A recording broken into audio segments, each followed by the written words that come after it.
Oi, gente, boa noite. Sou o professor Gabriel, aqui do departamento, aqui do IAESP, do curso de Economia. Tá? Hoje, finalizando, então, aqui as atividades de greve, nós vamos falar um pouquinho do balanço, né, a respeito do sistema educacional, né, do desenvolvimento da educação na América Latina. Basicamente, fazer uma análise comparada dos países, né, complementando o que a professora Marcela apresentou uns 15 dias, né, atrás a respeito né, das especificidades de entrada, da expansão das universidades aqui do caso brasileiro. Então, hoje a gente dá uma ampliada, então, vendo o que é que a gente pode comparar, o que é comparável e apontando algumas perspectivas e alguns desafios. Bom, então assim, hoje a gente vai debater basicamente alguns tópicos que vai passar sobre a questão da inclusão e a equidade na educação latino-americana, em todos os níveis educacionais, não só no nível superior. E aí a gente comenta um pouquinho sobre a questão de gênero e também essa dicotomia rural-urbana, quais são os desafios que a gente precisa enfrentar, né? A questão docência na América Latina, em termos de distribuição, de salários, né, de todas as especificidades da carreira. A questão do financiamento, assim, um pouquinho em relação a como que tem sido o financiamento da educação e a questão das tecnologias digitais, né, do acesso, da manutenção também e como que está distribuído para os países da América Latina. E aí a gente finaliza comentando alguns avanços e perspectivas e alguns desafios do sistema educacional, né, latino-americano. Tá? Então, assim, desde as últimas dos anos 50 para cá, houve uma expansão, né, do sistema de ensino superior em toda a América Latina. Né? Esse acesso ou essa expansão se deu basicamente em todas as áreas, no sentido de estudantes, de professores, bem como também de instituições, né? E algumas alternativas e caminhos em termos de pedagogia, do que poderia, né, de inovação na questão da docência e do ensino superior, principalmente, né? A questão do prêmio econômico da universidade, né, que o ensino superior proporciona, também fez com que novos grupos sociais entrassem, acessassem o sistema educacional, né? Mas a questão do acesso não fala nada a respeito em si, nessa palavra em termos abrangente, né? Como que está esse acesso, se é de forma igualitária, né? Se é excludente, a questão das desigualdades. O fato é que essa expansão e essa melhoria que houve do sistema educacional em todo o mundo e também na América Latina vem em consonância com o quarto objetivo das metas, né, dos Objetivos de Desenvolvimento Sustentável, onde todos os países foram, né, incitados a avançar nos trabalhos em relação a um desenvolvimento, né, que seja igual e igualitário para todos, né? Então, em relação à educação, as três principais metas desse objetivo 4 é basicamente garantir que todos completam o ensino primário e secundário, o primário e o secundário de gratuito, equitativo, né, e que seja de qualidade, e, ao mesmo tempo, que eu tenha aí um desenvolvimento de qualidade da questão da primeira infância e também cuidados na educação pré-escolar. Né? E a terceira meta deste grande objetivo, né, que é a educação de qualidade, é que todos os homens e mulheres tenham, então, acesso à educação técnica também, profissional e ao ensino superior de qualidade. Então, está em consonância né, com essa perspectiva.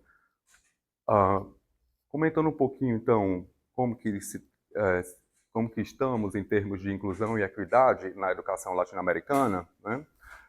Eu começo mostrando aqui uma tabela, um gráfico. Vai ser sempre essa apresentação, basicamente ela é toda, assim, praticamente não tem texto, são só gráficos e a gente vai debater um pouquinho aqui sobre isso, tá? Então, exige um pouquinho também da interpretação aqui da parte, da parte gráfica. Então, eu tenho um gráfico aqui que é a taxa líquida, né, ajustada de frequência escolar em termos do nível secundário. Né? O que é a taxa líquida? É todo mundo que de 18 a 24 anos que está matriculado, que está frequentando a escola, o nível educacional, em relação a todas as pessoas de 18 a 24 anos, né, de mesma idade. Então, basicamente, todas as pessoas de 18 a 24 anos, quantas estão estudando naquele nível correto que deveria estar, né? Quando eu vejo aqui a comparação do ano 2000, que é essa barra mais escura, com o ano 2020, eu vejo que todos os países deram um pequeno avanço em relação a essa taxa de líquida de matrícula que está aqui ajustada. Então, quer dizer, quanto maior esta barra azul aqui, mais clara, melhor significa que tem mais pessoas deste grupo de idade que está matriculada no ensino superior, ou no ensino secundário aqui, tá? Qual que é então, tem essa tendência aqui, o único país que teve um movimento contrário está sendo o Paraguai, tá? E essa diferença, inclusive, é bem significativa, não é? Oi? Aqui é o seguinte, esses dados do Departamento de Estatística da Unesco. Então, tem alguns países que não têm o dado. Então, assim, acaba que, né, tem alguns dados que vão ficar faltando, tá? Ou então não era comparável, ou era de um ano muito anterior ao que a gente está mostrando aqui, tá? Aqui é 2000 lá e 2020. Então, se tem algum dado que está entre isso, não vai mostrar. Então, o Paraguai é o que está mostrando a maior, né, uma volta aí, uma deterioração, vamos dizer, né, da questão do sistema educacional secundário em termos dessa frequência de taxa líquida, né? Esse indicador, então, quer dizer, quanto menor é esse indicador, né, maior é o atraso das pessoas que estão, né, no ensino secundário. Então, fica aí não só essa diferença, mas também eu posso ver aqui para Honduras, que apresenta teve um acréscimo, mas em relação aos outros países tem tem uma taxa ainda muito baixa. Então, quando eu vejo aqui por nível de renda, né, essa taxa de matrícula ajustada, eu vejo que para a maioria aqui dos países, houve sim está havendo, na verdade, né, uma taxa de matrícula desses jovens de 18 a 24 anos muito maior na classe de renda mais alta, né? Então, isso significa, já é uma medida de desigualdade, no sentido de que as classes menos favorecidas estão com menos frequência, né, no ensino aqui, no ensino secundário, tá? O ensino secundário é fundamental e médio, porque também tem isso, tem uma adequação do que é o ensino secundário, terciário, para também todos os países. Então, tem uma classificação que a própria Unesco fez, um ajuste. Então, a gente considera o ensino secundário a parte mais, o ensino como o ensino médio da gente, né? Basicamente é isso. Qual que é a grande... O que é que a gente pode tirar aqui desses dados, né? Para o Brasil, aqui a gente tem essa diferença, então as rendas mais altas estão, né, ocupando mais o ensino secundário, a taxa de matrícula é mais alta. Essa diferença também é bastante para a Colômbia, né, em relação à baixa e à alta, e também para o Uruguai. De todos os países, o Peru é o que tem tido a melhor equidade em termos de taxa de matrícula, de acesso, né, das pessoas de 18 a 24 anos, por diferentes faixas de renda que estão matriculados, né? Então, eu vou guardando algumas informações sobre os países para depois, lá na frente, a gente poder, inclusive, fazer um diagnóstico aí, o país, o todo, né, do que é que tem, qual foi o que melhorou, qual que piorou, tá? Bom, mas no geral mostra que todas as classes mais altas estão ocupando melhor o sistema, o ensino secundário. Quando a gente vê aqui, então, a taxa de conclusão do ensino secundário, que antes eu mostrei a taxa de matrícula, né, as pessoas que estão frequentando. Agora, destes que estão concluindo, de fato, né? Quando eu vejo aqui, analiso, o Peru, na verdade, eu tenho que quem está nas classes mais altas tem concluído, né, com a proporção é muito maior de conclusão do ensino secundário. E esta diferença, de fato, agora é maior para o Peru, né, em termos de aqui, essa diferença Desculpa, é o mais igualitário, na verdade, porque quanto mais distante esta barra está desta, né, mais desigual está sendo em termos de conclusão, né? Então, o Peru, assim, visualmente aqui, e também, obviamente, com os dados, é o que apresenta, na verdade, a maior taxa de conclusão entre as classes, né? Assim, basicamente isso. Ainda que ele não apresenta a maior taxa de matrícula e aqui a maior taxa de conclusão. Quer falar, Cláudia? Não, não, não, o Brasil não tá mal, não, tá bem? Ah, O Brasil tá bem, olha, o sim, problema pois é é. atuar, A questão da conclusão, sim, da pois é, conclusão, da conclusão. secretário, Uhum, igual isso. que era lá, né, É verdade, sim. Uhum, é, faz sentido. Aqui na Argentina, por exemplo, olha o percentual da classe baixa que consegue concluir, que chega até o fim, né? Então, e olha o percentual quase mais de 90%, chega quase a totalidade daqueles de classe mais alta que ao concluir, não é? É uma diferença muito grande, o que já mostra o que a gente poderia, né, em termos de, bom, de política e de alinhamento, né?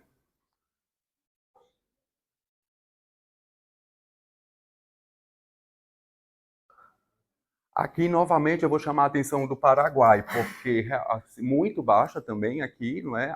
Das classes menos desfavorecidas, enquanto que praticamente toda a totalidade das classes mais altas estão concluindo, né? Então, o que é que está acontecendo com essa igualdade, ou, vamos dizer, essa desigualdade em termos de conclusão, né, do ensino secundário? Então, assim, dessa parte, né, de inclusão e quais são as tendências que a gente consegue observar, né? Um avanço na expansão, obviamente, do ensino que é obrigatório, que é esse ensino primário e secundário, né?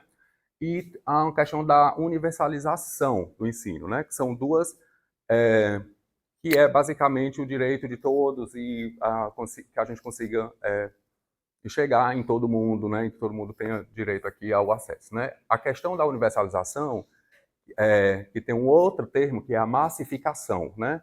Então, espera-se que há uma transição da massificação para a universalização, né? A massificação, basicamente, é se a massa está conseguindo acessar. A universalização é se todos estão conseguindo, né, fazer parte do sistema educacional. A questão da universalização encontra ainda uns problemas que é em termos do financiamento, né?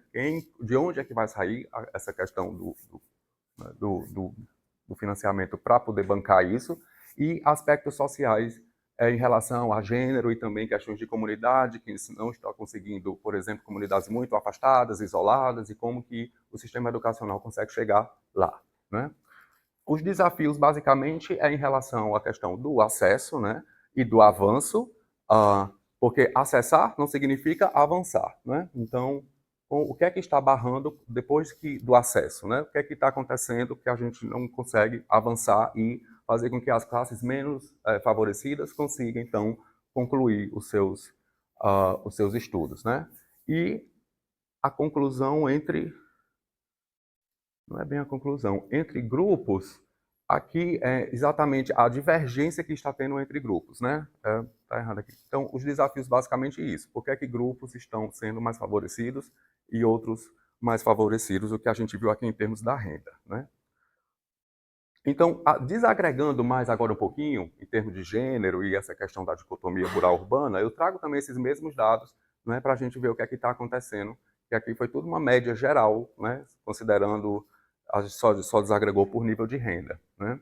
Quando eu vejo, então, essa taxa de conclusão da educação secundária entre homens e mulheres, né, eu vejo que as mulheres elas concluem mais, né, para todos os países.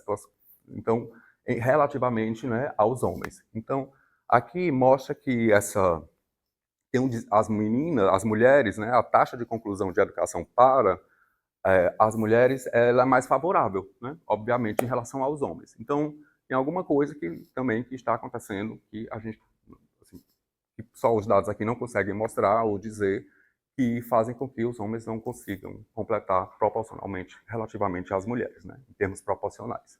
Tá? Aqui eu vejo que mais igualitário também, eu volto à questão aqui do Peru, onde existe uma igualdade de taxa de conclusão entre homens e mulheres que estão cada vez mais equiparadas.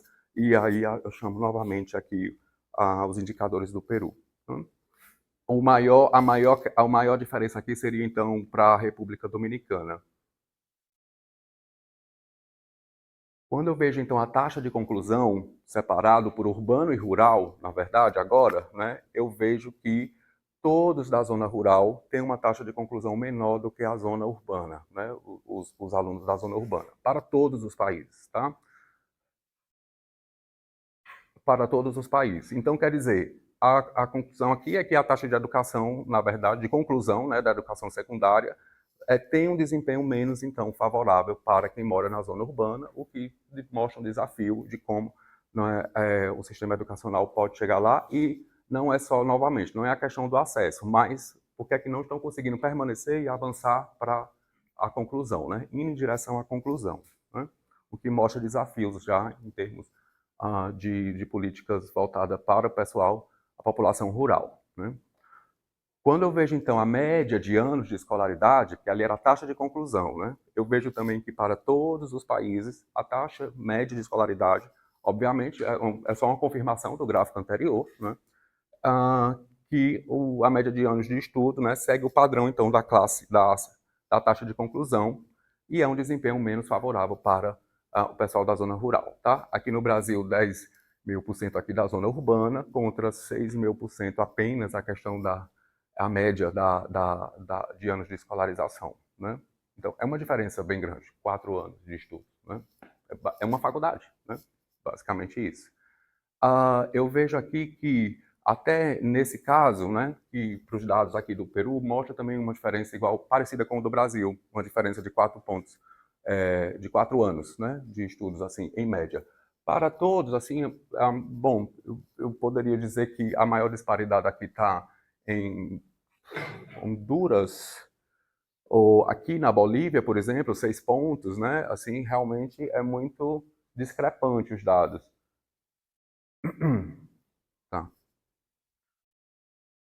Quando eu vejo os neném, que são quem nem trabalha e nem estuda, né, por país da América Latina, lembrando que aqui quem não trabalha não é só porque não está encontrando emprego, na verdade não está procurando, né, porque é da população economicamente ativa e não está trabalhando, mas porque não está procurando, né? Tem que ter essa diferença, tá? E também não está no sistema educacional. Quando eu vejo, então, homens e mulheres, eu vejo que tá, a maior diferença aqui está no México, na verdade, entre homens e mulheres, né, dos neném, ou seja, tem mais homens, né, proporcionalmente em relação às mulheres que não estão trabalhando. Entretanto, as mulheres do México são as que apresentam a menor taxa dos neném, ou seja, tem muito mais mulheres trabalhando ou estudando, né, do que neném, né, apesar dessa diferença ser aqui a maior entre homens e mulheres, tá? Na República Dominicana é a que apresenta a maior taxa dos neném, né, basicamente isso. Tanto homem quanto mulher, né, é puxado aqui a tendência para os dois casos. E a menor proporção de neném dos países latino-americanos selecionados está para a Bolívia, né? Para o Brasil, 7% dos homens que estão em idade de estar estudando e que fazem parte da população economicamente ativa não estão trabalhando. Para a mulher, 15%, né? Mais do que o dobro. Então, é um dado importante a levar em consideração. Aqui também no final no Peru e também para o Chile, né? Basicamente tem uma diferença muito pouca entre os nenéns em termos de sexo, né? Quando eu vejo para a América Latina, no total, entre homens e mulheres, eu tenho aqui o total de mulheres é maior dos neném, né? E 8% dos homens na América, no geral, na média, e para as mulheres isso sobe para 15%, que foi basicamente a tendência brasileira, né? Quando eu vejo o índice de paridade de gênero aqui, que nesse caso agora é em relação à taxa bruta de matrícula. A taxa líquida é aquela população de 18 a 24 que está matriculada em relação à própria população de 18 a 24. Aqui é em relação à população total, né, que é a taxa bruta. Então, Quando eu vejo medido pelo índice da paridade do gênero, que é um índice que a Unesco basicamente fez, e eu faço a divisão de um índice por outro, né? Isso aqui mostra, aqui está separado para América Latina e Caribe, América Central e América do Sul, e também por nível educacional. Quando esse índice aqui ele é maior do que 1, ele é inferior a 1, tem uma diferença a favor dos meninos. Quando é maior do que 1, significa que há uma vantagem para as meninas, né? Em relação aqui à taxa de matrícula, né? A proporção de pessoas que estão matriculadas. Aqui, a Unesco fez um cálculo e aí diz que, lógico que tem um desvio para cima, né, tem um intervalo de confiança, então o índice de paridade seria tudo mais igualitário em relação à frequência quando esse índice estaria entre 0,97 e 1,03. Quando eu analiso aqui, eu vejo que para o primário, o pré-primário e o primário, para a América Latina e Caribe, estaria um índice de paridade, né, em termos da taxa bruta de matrícula, né, entre meninos e meninas. Aqui no ensino secundário e para o ensino também terciário, que no caso é o ensino superior, então existe uma favorização ou vamos dizer, uma feminização da educação, né, uma tendência em relação comparativamente aos meninos. Na América Central também existe uma paridade aqui entre o sistema primário e o pré-primário, né? E também quando eu vejo no todo da América do Sul, essa paridade ela é inclusive para o secundário, mas o ensino superior em termos de frequência de matrícula existe uma vantagem para as mulheres, né? Em termos relativamente aos homens, tá? Bom, isso mostra só ter uma ideia do que é que pode estar acontecendo em termos de permanência das mulheres, não é, também que a gente viu que já era lá no ensino secundário, mas está acontecendo também no ensino superior, né? Da permanência das meninas em relação aos meninos, ou das jovens, né? Quando eu vejo aqui por desempenho, né, esse índice de paridade, agora por desempenho, na prova eu não sei se foi aqui a prova do PISA, tá. Então, quer dizer, sim, com certeza. Viu aqui essa paridade, eu tenho aqui a de leitura, na verdade, aqui de matemática, na verdade não é não mostra aqui, peraí, só um minuto. Tá.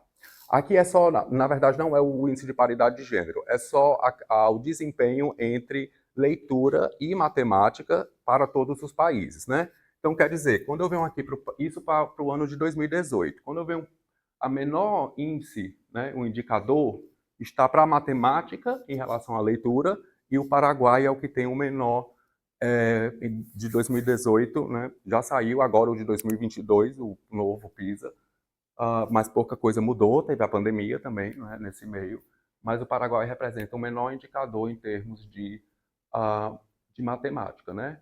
Vou chamar a atenção para o Peru aqui, não é uma série de tempo, obviamente, né? Mas quando a gente vê temporalmente, o Peru foi o que apresentou a melhor trajetória em termos de ganhos na prova do PISA, por exemplo, que avalia leitura e matemática.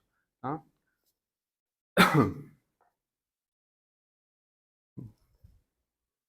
Eu coloquei aqui. Quando quando a gente vê entre homens e mulheres, né, a gente encontra os resultados mais favoráveis de leitura para as mulheres e os resultados mais favoráveis para a prova de matemática para os homens, né? Basicamente é isso. Quando eu vejo aqui, então, analisando só a população feminina e que eu vejo a proporção de mulheres formadas, né, na educação superior em duas áreas, engenharias e de tecnologia da informação e comunicação, eu vejo uma grande disparidade aqui em termos desta conclusão, né? Aqui basicamente aqui já é a conclusão do ensino superior, tá? Então não é a escolha do curso em si, né? Não é a entrada. Na média na América Latina, eu tenho então que 28% das mulheres, né, formadas foram para a área de tecnologia, informação e comunicação, e tenho 32% aqui das mulheres concluindo o curso na área de engenharia. Quando eu vejo aqui diferente de engenharia apenas, né, eu vejo que eu peguei aqui um 40%, que está próximo, vamos dizer assim, de metade das mulheres, né, o que seria, na minha perspectiva, uma coisa mais igualitária. Eu vejo que 42% aqui no Panamá e República Dominicana e Cuba são os que apresentam a maior proporção de mulheres formadas na área de engenharia. Quando eu vejo aqui a parte de tecnologia da informação e comunicação, o Panamá e o Peru, né, aqui o Peru 50% de todas as mulheres formadas são da área de tecnologia e comunicação. De novo, aqui, então, o Peru apresenta a maior proporção de mulheres formadas nas áreas de engenharia e tecnologia de informação, né? Basicamente, seria essa a...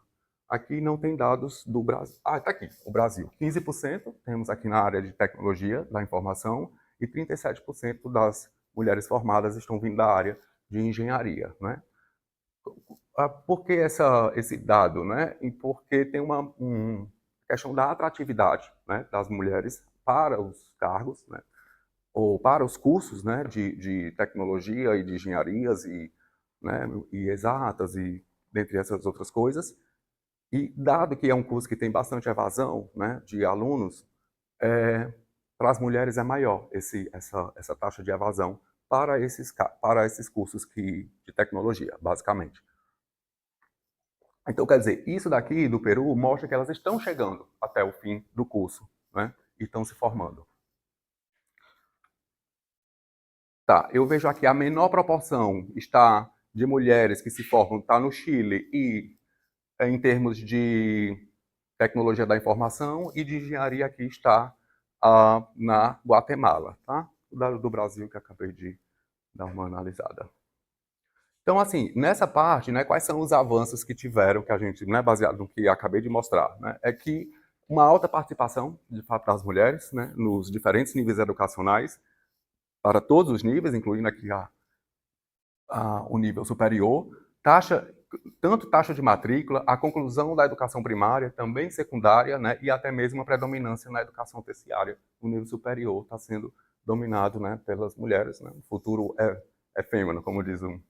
Então, quer dizer, hoje as mulheres estão acessando mais aos sistemas educacionais de todos os níveis, né, e tem indicadores que são mais favoráveis para a maioria de todos os países, né.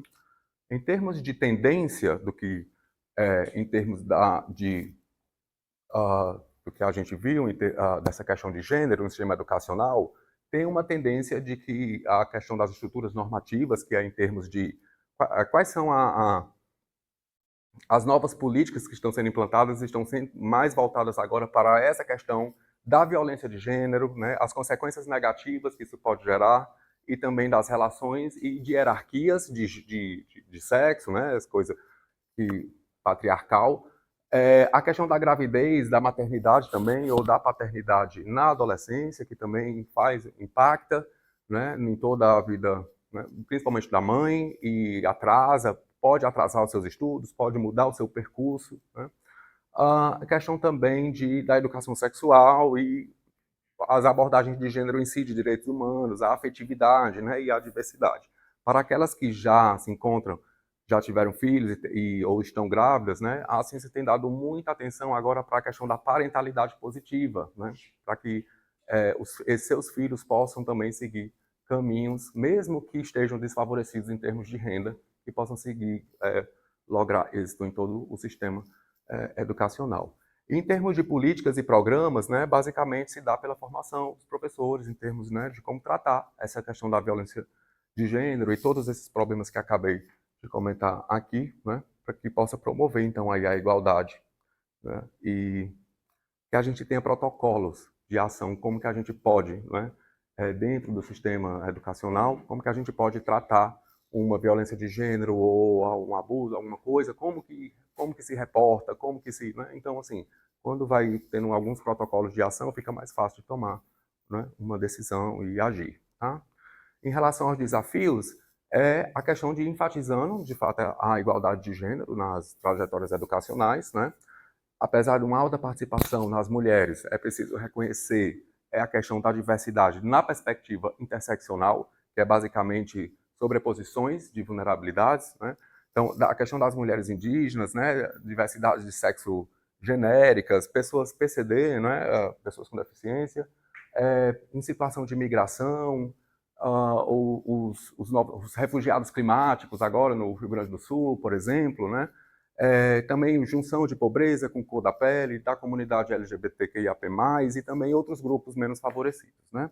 E essas pessoas é que estão aí mais propensas de serem excluídas do sistema educacional por algum problema que encontre ah, ah, né, dentro do próprio sistema. Docência, né? Como que está a questão dos professores comparado, né, dos países?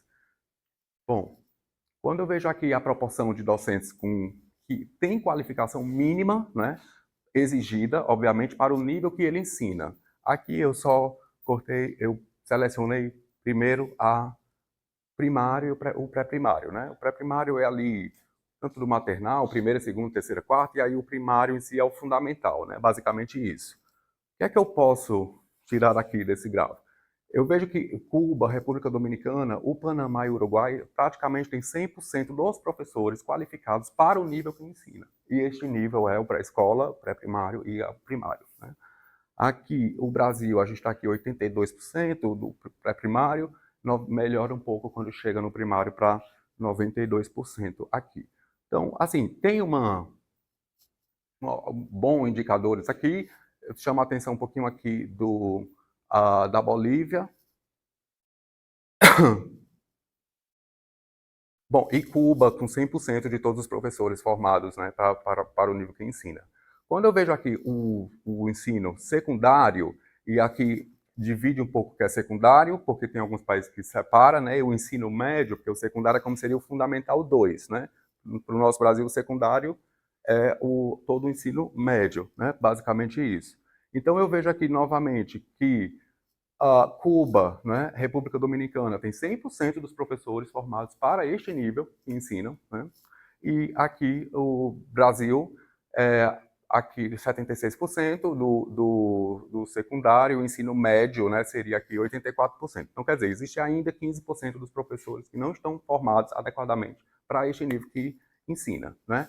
O Uruguai na verdade, é o pior dos países em termos de professores formados adequados para o nível que ensina, né? Foi até uma surpresa aqui. Então, aqui é todos, quando eu junto tudo em todos os níveis, né? É basicamente a repetição dos dois gráficos anteriores. Quer falar? Para o nível de secundário, de fundamental, de graduação, sim. Isso, no mínimo, é graduação. Para os níveis menos primários, é que realmente não precisa. Você pode fazer uma formação, né, de professor, alguma coisa assim. Que é o que a gente estava conversando antes, existem as escolas normais, né? Tem que ter? Pronto. É que houve uma mudança. Eu tinha esse quadro também que alguns países continuam com as escolas normais e o Brasil transferiu toda a formação de professores para a universidade, que é uma das críticas também que se faz ao sistema educacional brasileiro relativamente aos outros países, né? Basicamente. Na Copa do Brasil, eu acho que deve ter também professores que eram da escola normal, mas que não fizeram graduação depois, né? Então deve estar tudo um bolo só. Eu acho que o governo, inclusive, fez uma estratégia para eles conseguirem a licenciatura, né? Tem? Tem, um pouquinho tem, mas no Brasil tem que ter pedagogia agora, né? Mas antigamente não. Era escola normal, magistério, o pessoal chama magistério. Escola normal, A escola normal, Escola normal, depois virou magistério, era uma escola técnica. Era um secundário que formava para isso. Uhum. Era uma escola técnica. Das antigas, né? Quando eu fui fazer o ensino médio, tinha magistério, tinha a opção de escolher magistério, contabilidade e educação geral. Eu optei por educação geral. Mas eu tive muitas amigas que foram fazer o magistério e depois sair para poder dar aula na escola primária. Em São Paulo, acho que tinha uma escola, uma CETAM, uma coisa. Você vai ganhar uma bolsa para se dedicar ao magistério. Normal eram escolas mais antigas, é um nome mais antigo, que era do tempo em que era a profissão feminina por excelência, então tinha escolas para formar professores, que era de nível secundário, não era superior, que eram chamados isso. O Instituto de Educação Aí ficar ainda hoje. Ou ensino médio técnico, não? Mas só que o Era, técnico... mas eles eram chamados de Instituto de Educação. Educação, tá. Sei lá, muitas cidades ainda tem no Brasil, né? Instituto de Educação, que hoje dão para secundária normal e muitas vezes dão essa saída, que agora já não perdeu um pouco, mas é uma escola técnica. Bacana. Isso também deve atingir especialmente as disciplinas da área de ciências, né? Então, eventualmente, alguém que dá aula de matemática, mas não estudou matemática, química, sim. mas não estudou química, física, mas que não tem curso. Bom, quando eu junto aqui todos os níveis educacionais, né, eu vejo, e olho aqui para o Brasil especificamente, eu vejo que, em termos da educação secundária, é a menor proporção, na verdade, de professores qualificados para este nível que ensina, né, o que mostra que algum desenho de política, alguma melhoria de formação de professor deveria estar aqui, né, em relação a esse dado, tá? Aqui, qual é o mais igualitário em termos de todo mundo estar formado e para todos os níveis, né? Aqui na Colômbia, Cuba e o Panamá apresentam as maiores taxas, né, de pessoas que estão formadas para o nível o qual ensinam, tá? Os professores. Quando eu vejo aqui, no caso, agora é a proporção de docentes em relação ao número de estudantes, né? Basicamente, então, tem quantos estudantes para cada professor formado para aquela área com esse requisito mínimo para o nível que ele ensina, né? Então, quando eu olho aqui, eu vejo, aqui neste caso, quanto menor, melhor, porque significa que, quanto menor, significa que um professor está atendendo menos aluno. Então, tem essa perspectiva de que o contato, a transferência do conhecimento, né, a orientação ou uma monitoria que seja, fica muito mais próxima ou facilitada quando se tem menos alunos, né? Então, neste caso aqui, Costa Rica, Cuba e Uruguai é que apresenta a menor proporção, números de alunos por professor. Aqui no Brasil, no ensino médio, a média é de 17 alunos para um professor, para este nível que ele é formado, né, da aula no ensino médio. Basicamente seria isso daqui, tá? Quando eu vejo, então, pegando então os países só que fazem parte da OCDE e latino-americanos, comparativamente a esse mesmo dado, né? E agora já de outra fonte, na verdade, eu vejo que aqui Brasil, México, Chile, Colômbia, que são os países que fazem parte, em termos de estudantes em relação ao número de professores, né? Eles estão aqui na ponta, né? A Costa Rica é que está bem aqui um pouquinho, mas quer dizer, significa uma lotação ou uma carga de alunos, né, por professor, né, comparativamente a todos os outros que fazem parte da OCDE. Tá? É só, então, agora abrindo um pouquinho da América Latina para outros países, né, e que essa taxa seja comparável. Aqui eu tenho, inclusive, para a educação primária, ou a educação pré-primária, a primária e a educação secundária. Né? Então, isso. Quando eu vejo para o ensino superior, então, para esse mesmo grupo, né, eu vejo que aqui México, Brasil, Colômbia, que estão aqui nessa ponta, apresentam o maior número de alunos por professor, né? Mas tanto quanto aqui a Itália, a Turquia, né, a Irlanda também apresentam uma alta carga de alunos por professor, né? Quando eu vejo, então, aqui de docentes mulheres por nível educacional, em relação ao total de professores, né, eu vejo aqui que existe uma alta proporção de mulheres que estão no ensino primário, depois no ensino secundário, e aí assim vai decrescendo, né, para o ensino superior. Ou seja, as mulheres docentes estão sempre ocupando os níveis inferiores do sistema educacional, né? Níveis inferiores, mas níveis mais, né, da base, dos primários e secundário, do que o nível superior que eu vou mostrar ali na frente. Aqui no Peru, na verdade, é que apresenta a menor taxa, a proporção de mulheres que estão no ensino superior, sendo professoras, né? E a maior taxa de mulheres que estão no ensino primário, né? Então, assim, era ideal, qual que é o ideal, né? Que a gente tenha, as mulheres estão em todos os níveis educacionais, né? Não só no ensino primário e no ensino secundário. Pode ir. Quer comentar? Aham. Aham. Mas se eu entendi esse gráfico, no primário quase não tem homens, quase sempre é 100%, com Isso. exceção de Cuba, Uhum. né? E da Guatemala. Isso. Na primária, você já começa a ter homens na primária, mas eles não chegam também a 50%. Uhum. E na secundária, né? Na secundária é que em alguns países Sim. eles são 50%. Isso. Mas as mulheres ainda são, da maioria, mais do que 50%. Porque aí não tem o nível superior. Então, aí nesse gráfico ele seria um nível de comparação entre homens e mulheres ou só o nível de mulheres? É só o nível de mulher, mas o que acontece? O 100%, você consegue saber a comparação porque 100% são todos. Se tem 90% de mulheres, só tem 10% de homens. Isso. É comparação ao todo. Aham. Aham. Isso. Aham. Isso. Não tá. Ainda tem por aí próximo de 50%. Isso.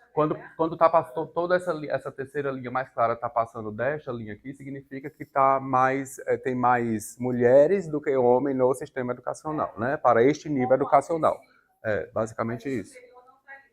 O superior não está aqui. Por exemplo, já aí as mulheres passam a ser minoria No secundário, exatamente. É. Mas a tendência é uma tendência que é de caindo, né? Uhum. Quando eu vejo aqui, então, a questão dos salários médios, né, que eu então tenho aqui por nível educacional, né, eu vejo, deixa eu ver se eu não fiz aqui alguma coisa, tá. Isso daqui basicamente é quanto dos salários médios que os docentes ganham em relação às outras profissões para aquele mesmo nível educacional que eles são requeridos, né.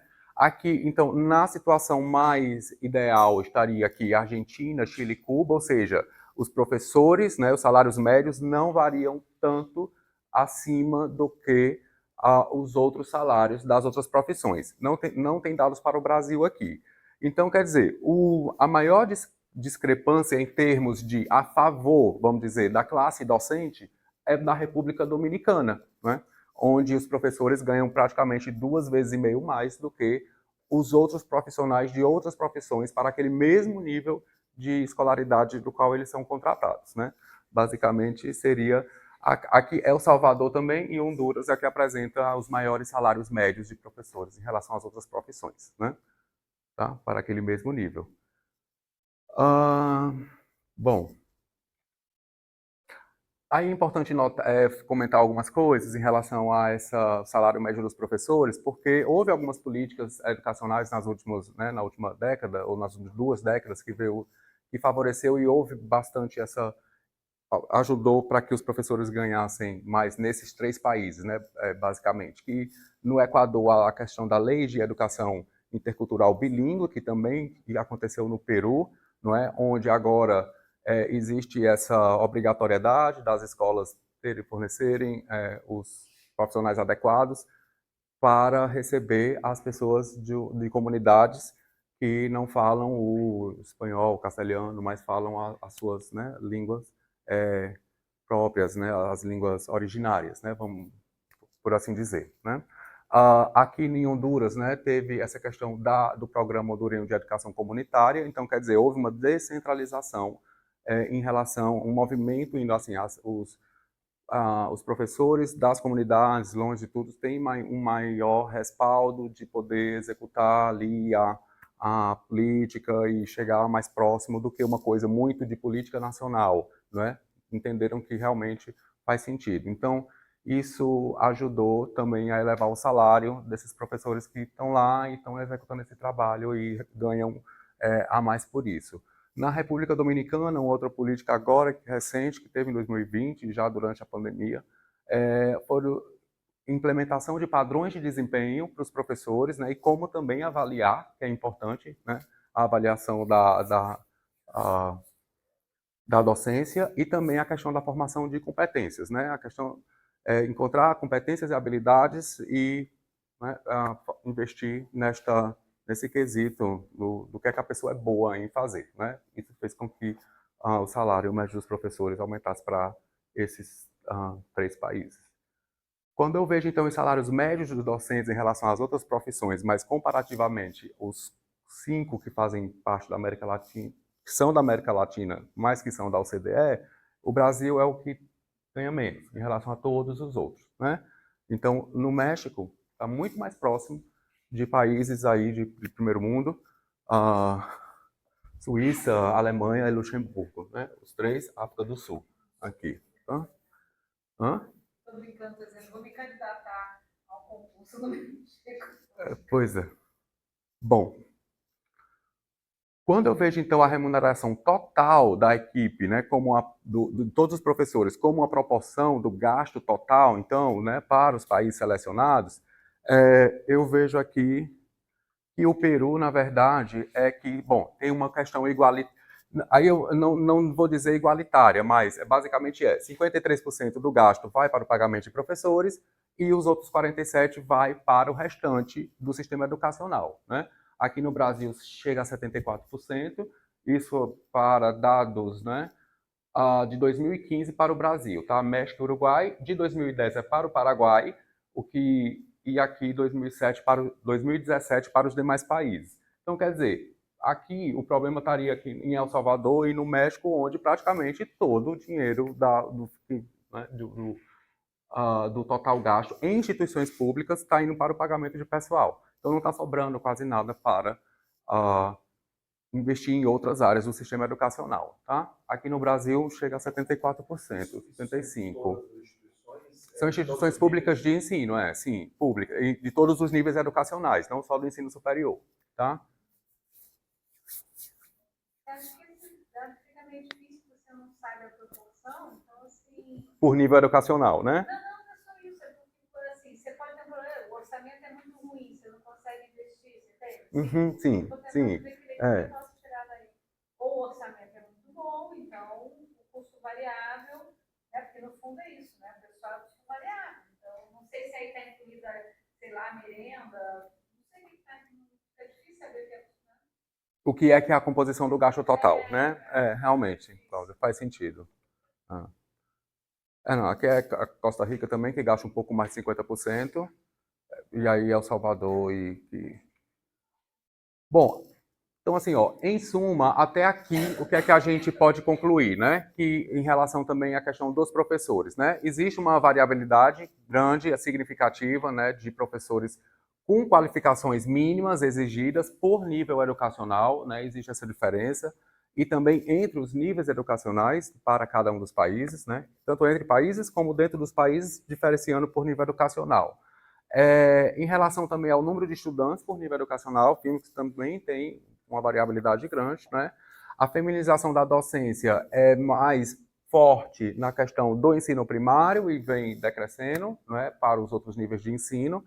E o salário médio dos professores mostra aí que tem diferenças até de 2 pontos, né, entre os países em relação às outras profissões que requerem o mesmo nível educacional, tá? O comportamento semelhante também foi visto aí para a remuneração da equipe, como aí essa proporção do gasto total em instituições públicas de ensino. Então, basicamente isso. Então, os avanços aqui seriam a questão da formação docente inicial, né, com medidas que já incluem essa questão do credenciamento de programas de formação, que já é uma realidade, e a definição de padrões e de desempenho, né, que isso também já é uma realidade no sistema educacional latino-americano, questão de como que a gente avalia os professores, né. A formação em serviço, obviamente, está mais institucionalizada, ou seja, a formação ou a qualificação, a própria instituição está dando uma oportunidade de formação dos professores e também que se baseia nos problemas detectados pelos próprios professores, né? Que quem está em sala de aula é que sabe dos problemas que está acontecendo ali, que está mais próximo do aluno, né? Então, esse tipo que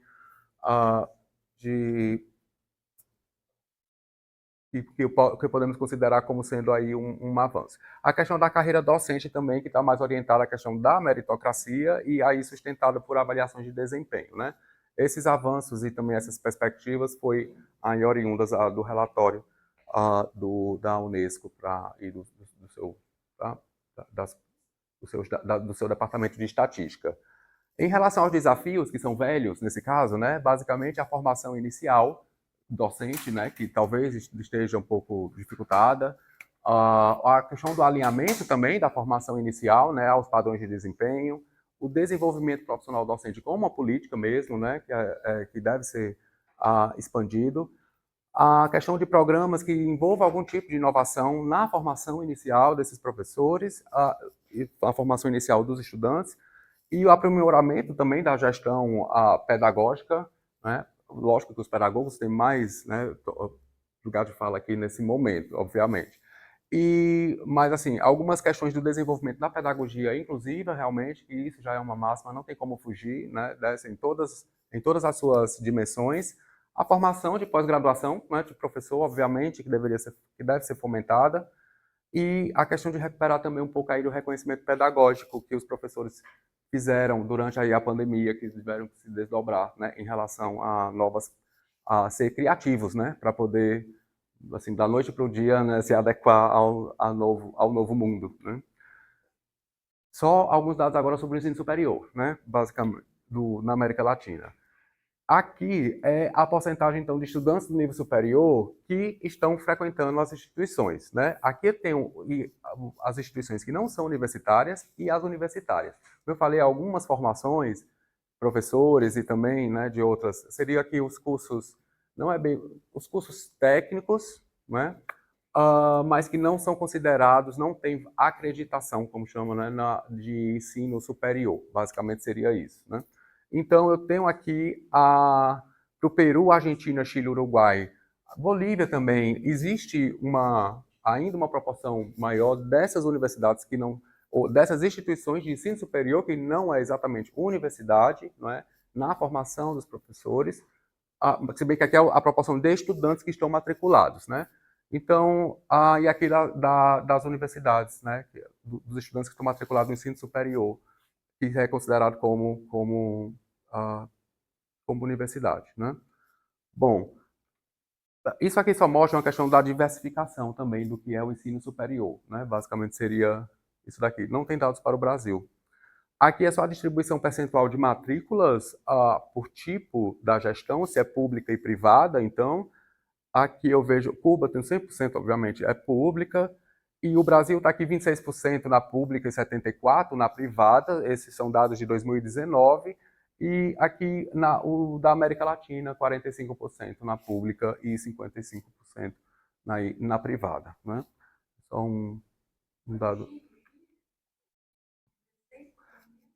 É o que menos tem na pública, é verdade. Aí tem isso, né? É porque, assim, chama de pública, mas na verdade é privada, porque é de cobra, né? Tem isso também, né? Nos Estados Unidos tem as universidades, né, estaduais, que é como se fosse... Não é pública, desculpa, é do Estado, né? Do Estado, né?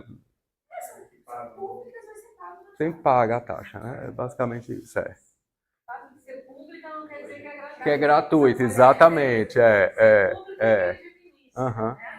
O privado é que administra. Agora, se você é pago ou não, porque também tem muita coisa, tem algumas coisas privadas hoje em dia que são gratuitos. Sim. Que o Estado subsidia. Ou total. Fundações privadas subsidiam.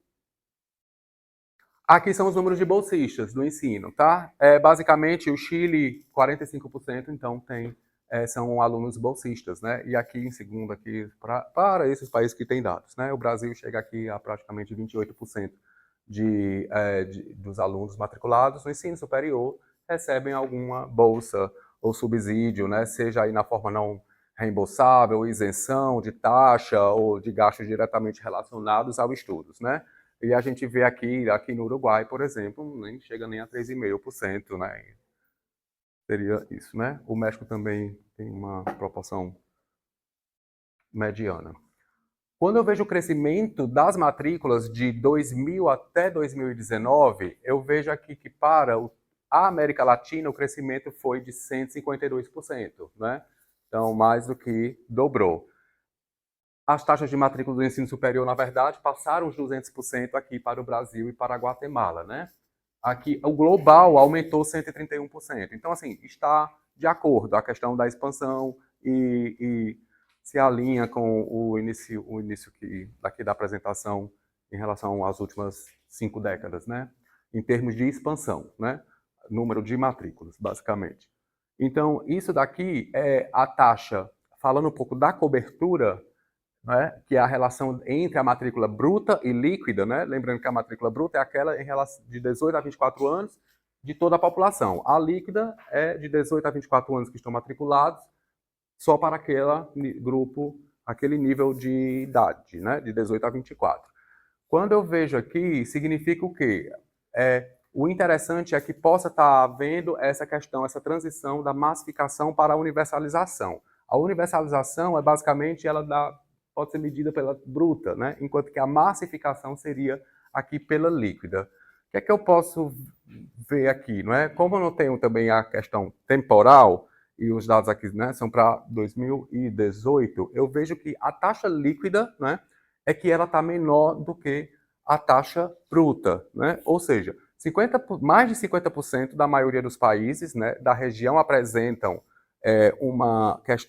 vamos dizer assim, uma universalização do ensino, enquanto que os outros aqui eu tenho 4 que estão abaixo de 20% da taxa líquida, que mostra a heterogeneidade, né? Quanto menor a taxa líquida, mais heterogêneo está, né, a frequência do ensino superior, né? E aqui tem também, na América Central, 20% estão com 4 abaixo de 20% e 4 acima de 35%, né? Basicamente seria isso. Deixa eu ver se eu tenho algum... Aqui o Brasil, obviamente, tem 52% na taxa bruta. A menor diferença, na verdade, relativa entre todos os países, entre taxa bruta e taxa líquida, é para o Brasil, nesse ponto. Então, quer dizer, aqui nesse caso, a maior taxa líquida aqui seria o México, que mostra menos, o ensino superior está menos heterogêneo. Tem mais pessoas de 18 a 24 anos no ensino superior, né? Que é a idade para a qual deveria se estar matriculado, tá? Mas a discrepância é menor para o Brasil. Quando eu vejo, então, aqui a proporção da população que completou o ensino superior e agora por faixa de renda, né? Mas a gente tinha vindo para os outros níveis de ensino, eu vejo que, quer dizer, para os 30 domicílios com a menor renda, todos esses países aqui, então, quer dizer, a proporção de pessoas que estão se formando para os 30% mais pobres, né? Dos 30% mais pobres.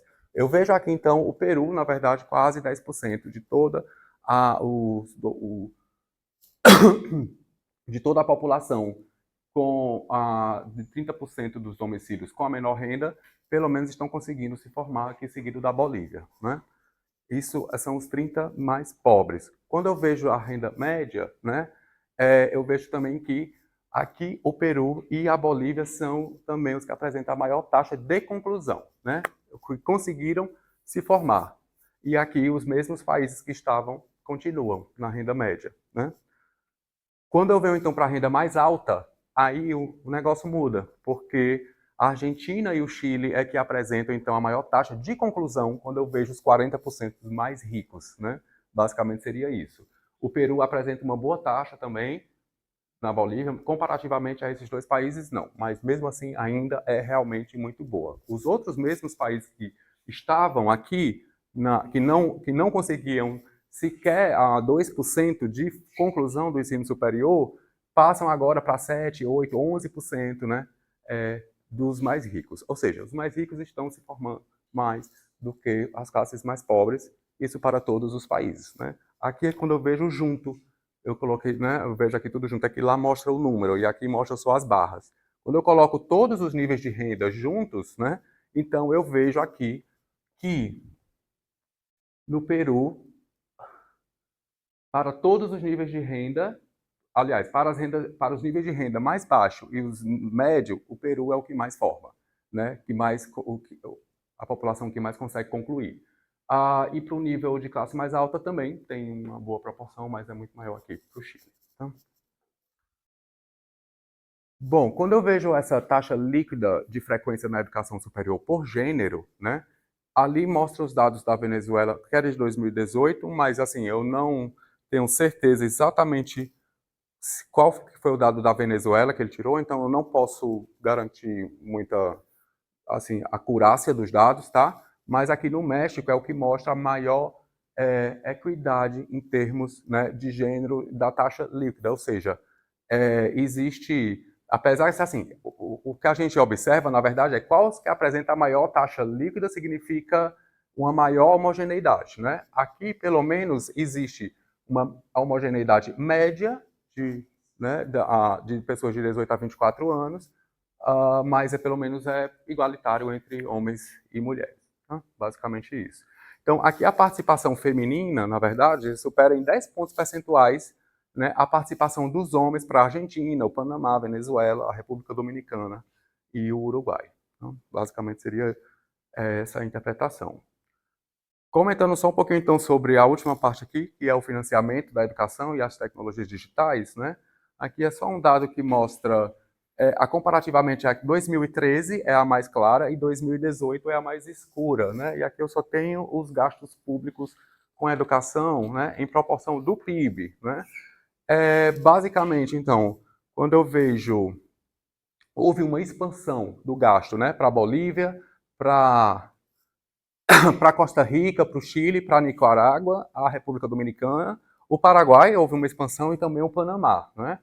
A todos os outros países houve ou permaneceu no gasto ou diminuiu o gasto, né? O Brasil permaneceu o mesmo e muito provavelmente, bem que é 2013, né? Essa questão do gasto do teto veio 2016? Não, Tá. não, mas você tem o piso constitucional que não permite Baixar, ok. Então permaneceu em 6,7% Poderia ser mais alto. o gasto. Baixar, mas digamos que tem Uhum. piso, né? Sim.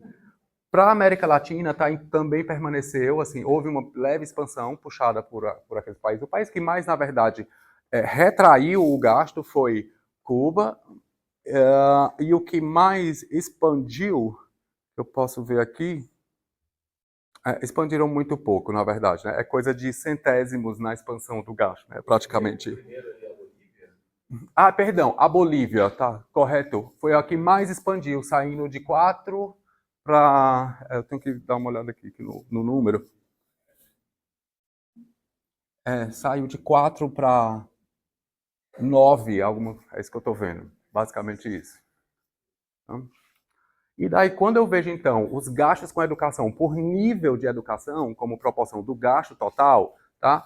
Aí sim é onde eu vejo aqui a maior discrepância do Brasil em relação aos outros. O que é que eu posso verificar aqui? Aqui são os gastos de nível inicial e primário. Para o Brasil, isso daqui é agregado, né? É como se fosse um gasto só. Aqui eu tenho para o nível secundário e aqui para a educação superior. Então, comparativamente aos outros países, o Brasil é o que gasta menos na educação primária, entre todos, né? Aqui tem que somar para comparar com o Brasil, né? Basicamente isso. E gasta muito mais do que os outros na educação secundária. E na educação superior, está ali, né? Segue a tendência dos outros países, né? Bom, então, assim, tem uma deficiência da aplicação dos gastos, né, para o ensino primário, basicamente seria isso. Quando eu passo para a questão das tecnologias digitais, aqui é a população com acesso à internet em casa, né, e por quintil de renda, né? Eu tenho aqui o quintil 1 e o quintil 5. E aí, quando eu vejo aqui, para o Brasil, na verdade, é o melhor desempenho em termos de acesso à internet, né? Bom, tem internet em todo canto, né? Até na Amazônia inteira agora tem internet, né? Tá lá do Starlink lá do Elon Musk. Eu quis dizer que os acessos não são de materiais pedagógicos. Não, pois é. Eu vi isso, né? Tá um problema, né? Já estão até boicotando. A Costa Rica também apresenta um bom acesso à internet. Aqui, quando eu vejo no Paraguai, no caso, eu tenho que 7% apenas do primeiro quintil, ou seja, da população mais pobre, tem acesso à internet, contra 73% dos mais ricos, né? Aqui também, na América Latina, né, ainda é muito baixo, 22% dos mais pobres estão acessando a internet contra 64%. Mas a maior disparidade mesmo está para o Paraguai, né? E o melhor aqui está para o Brasil, são os melhores indicadores, tá? Quando eu vejo, então, aqui por equipamento, dotação de equipamento em tecnologia digital para, né, de estudantes, né, de 15 anos com dispositivos digitais. Eu vejo aqui, por exemplo, que no quintil 1, né, quem tem computador de mesa aqui no Brasil chega só a 20%, mas quando eu vejo aqui na classe mais alta, eu vejo que quase 70%, né, tem computador de mesa. A melhor aqui seria, o indicador seria para o Chile em termos deste computador para o pessoal de renda mais baixa, né? Mas, em compensação, quem tem também renda mais alta chega quase passa de 80% de pessoas que têm computador de mesa. Aqui são outros equipamentos portáteis, né? E também por quintil, que eu não vou analisar, mas, assim, o México é que seria a pior situação em termos de aquisição ou de dotação de tecnologias digitais para os níveis mais baixos de rendimento, né? E aqui eu tenho a questão, então, são os equipamentos na escola, né? Porque a gente viu no domicílio, mas e na escola? Como que está, né? Então, eu tenho aqui por nível educacional, né? Primário, secundário e a secundário superior. O inferior seria o fundamental e aqui, no caso, o secundário médio, né? Eu vejo que no Brasil, as escolas de primária, né? São as que têm menos, proporcionalmente, que têm menos dotação de equipamento e vai crescendo para os níveis mais altos de escolaridade ou do nível de ensino. O mais igualitário aqui, o melhor seria a situação da Colômbia, Costa Rica e também de Cuba, com 100% de todas as escolas em todos os níveis com equipamentos, né? Aqui a pior situação também estaria, na verdade, para a Guatemala, onde tanto é baixo quanto a discrepância entre o nível de ensino, né, é grande. O Uruguai também apresenta uma boa, e aqui o Paraguai também, que praticamente não passa dos 20% aqui na educação secundária e superior, enquanto que nas escolas, né, de ensino primário e médio realmente praticamente não tem nenhuma tecnologia, né? Seria isso. E a questão da conectividade nas escolas, né? Eu acho que acompanha um pouco a conectividade do país, obviamente, não é um dado novo. Aqui no Brasil apresenta a mesma tendência em relação aqui também por nível de escola. A Argentina foi um dado que eu fiquei surpreso, na verdade, ou seja, a conectividade ela é menor do que o Brasil, o país, né, mais comparáveis. Aqui, Cuba também teve uma questão da conectividade na escola primária, ou seja, tem o equipamento, mas não tem a conectividade, né? O que é que pode estar acontecendo? Aqui, novamente, o Paraguai, a conectividade na escola por nível de ensino, o que mostra a deficiência do sistema educacional do Paraguai. A melhor situação é o Uruguai, com 100% de todos os níveis educacionais conectados. Basicamente seria isso, tá? Então, gente, aqui os desafios, e para a gente finalizar, é a questão da dicotomia da taxa de frequência, né, versus essa taxa de conclusão. Está tendo um problema na questão da saída, né, no avanço, né, ou seja, o problema não é a taxa de matrícula, é a conclusão, né, que não está sendo concluída. A taxa de graduação para aqueles de renda mais baixas, né, tem sido baixa, e também a questão da atratividade do público, né, feminino, para carreiras alternativas, né, que pode ser uma das políticas ou algumas das ações que poderia melhorar aqui em termos de desafios, né, como que a gente vai poder atrair também o público feminino. Essa transição da massificação do ensino para a universalização, que é o desafio, como que a gente pode universalizar tudo, né, todos os níveis de ensino. Para o caso brasileiro, o desafio maior, acredito que está aí na expansão e também na redistribuição dos gastos em direção ao nível primário, ou expandir ou redistribuir, não sei, do ensino secundário, né, que é o maior de todos, e as tecnologias digitais em termos de aquisição e distribuição, tá? Bom, gente, eu fico por aqui, foi a longa trajetória, tá? Obrigado.